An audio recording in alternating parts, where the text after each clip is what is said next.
Alright, welcome to another episode of the Freedom to Draw Unsolved Mysteries. This is the case of a final appeal.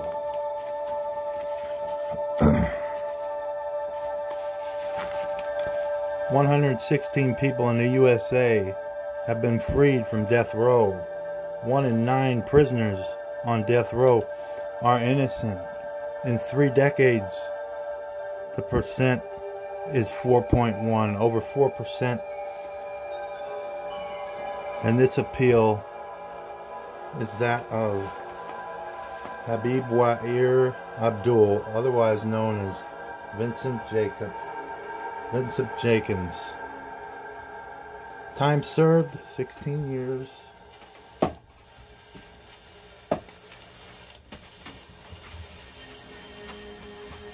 State it happened, New York.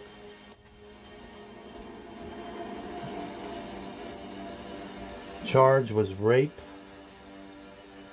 Conviction was rape.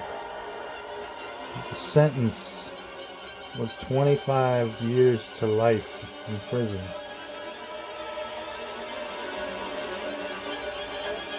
Incident date is 5/18/1982.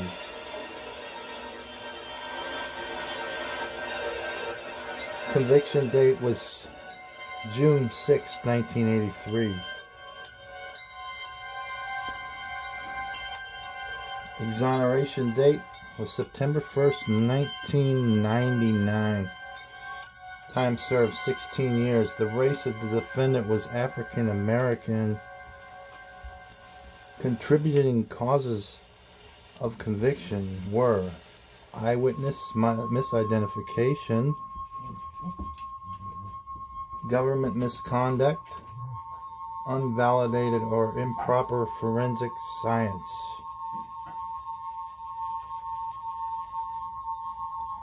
Type of forensic science problem: the hair analysis.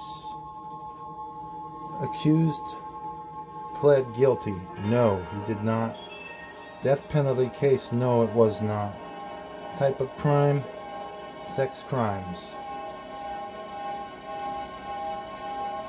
Habib Wahir Abdal, then known as Vincent Jenkins, was convicted of a rape in 1983 and spent 16 years in prison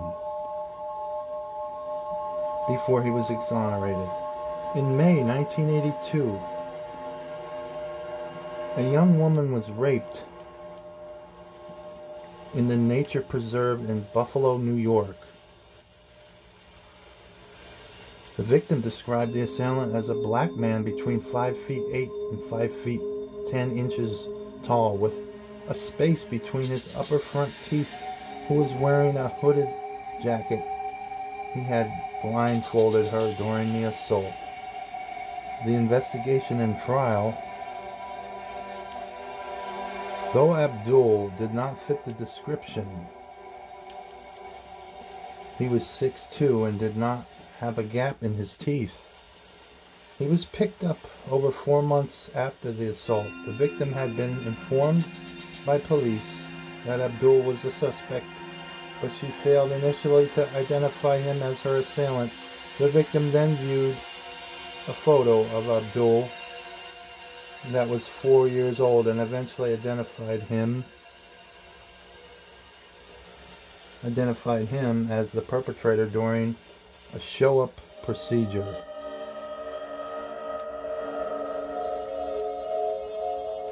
The eyes of the innocent man. Innocence taken from him. By who? Justice system. A forensic analyst testified at Abdul's trial that he compared hairs from the crime scene with Abdul's hairs and found them to be distinctively different. He said he couldn't exclude Abdal as a possible perpetrator, however, because it's not unusual to have different hairs come from the same person.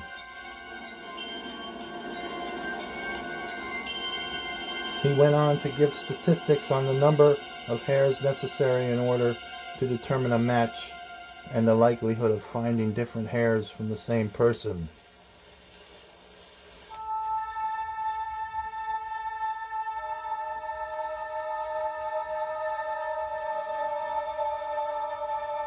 Since there is not adequate empirical data on the frequency of various class characteristics in human hair, it was invalid for the analysts to give statistics on the number of hairs needed to determine a match. Based on the victim's identification of Abdal and their hair evidence that allegedly failed to exclude him, the jury convicted him and he was sentenced to 20 years.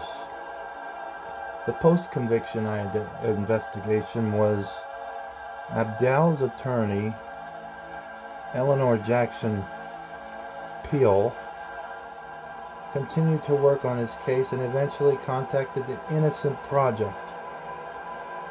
After numerous efforts, the defense successfully secured physical evidence for DNA testing in 1993, but the tests were deemed inconclusive. Years later, the DNA testing became more sophisticated and discerning.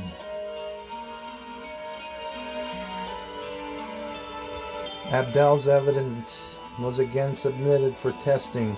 This time the results revealed that there were two contributors of spermatozoa, in keeping with the victim's claim of prior consensual sex with her husband. Neither of the profiles belonged to Abdal.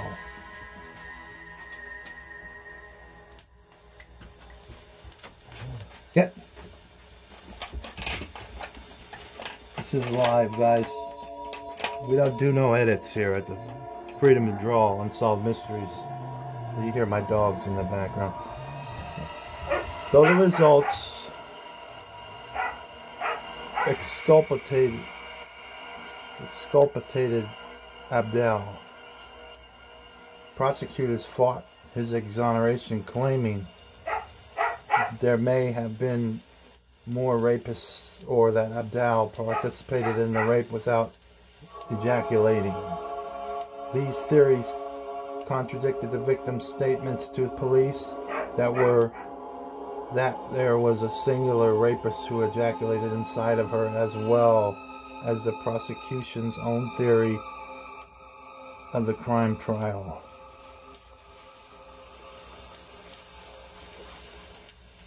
After spending 16 years in prison for a crime he did not commit, Abdal was finally exonerated and released in September of '99. In January 2002, a court claims action brought by Abdal was settled for $2 million. Sadly, he passed away in 2005, just 6 years after his exoneration, at the age of 66. This seems to be a common theme in these cases. Now we're sharing this case. We shed the light on injustices here at the Freedom to Draw Unsolved Mysteries. The mystery on this is, why was this man put away for so long? And the mystery is, who really committed that act? There had to have been somebody. If it wasn't him, had to have been somebody. The mystery man remains anonymous to this day. We're drawing the eyes of the innocent man. We speak for the people that can't be spoken for. Here at the Freedom to Draw Unsolved Mysteries. I'm your host, John.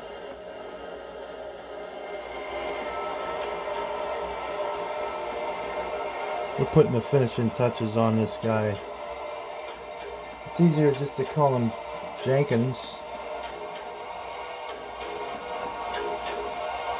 This guy really didn't get a fair shot in life, though, if you ask me. And I'm drawing the teeth. The guy does not even have a gap in his teeth, and that they did say that, but that's really a big red flag if you're investigating this. I mean, the guy didn't even have a gap in his teeth. So I don't know. It's hard to be an African-American male in the 80s. Definitely say that confidently.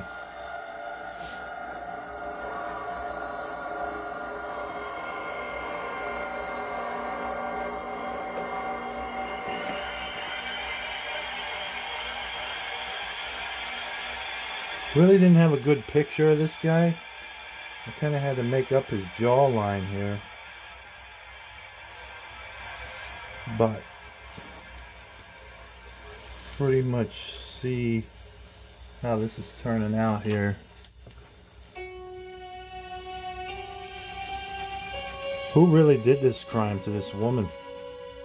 And why didn't they pay?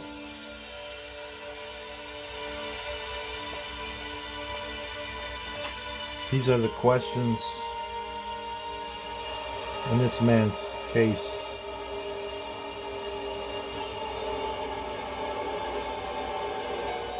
Got $2 million, but couldn't really spend it, could he? Because he passed away not too long after.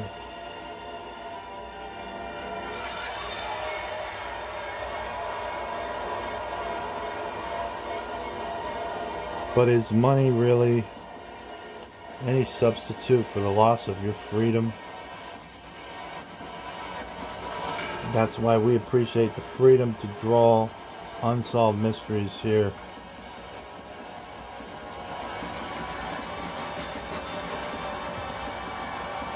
Another case is coming to a close, guys. And we don't really beg for subscribers. We ask if you like what you see. As my dogs bark in the background. Press the subscribe button. That's what I would do. And we are live. We don't edit. Hey! We don't edit here. No editing like everybody else does. We don't do it.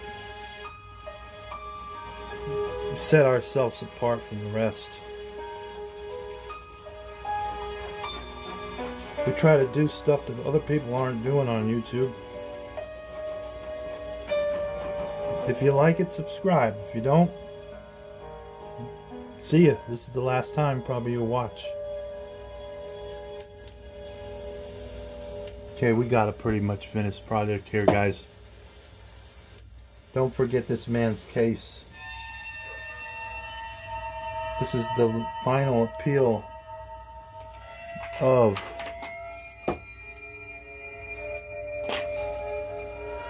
Habib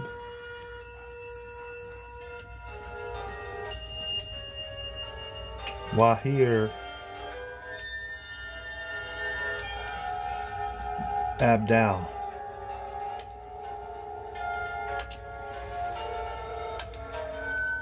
Peace out, true believers.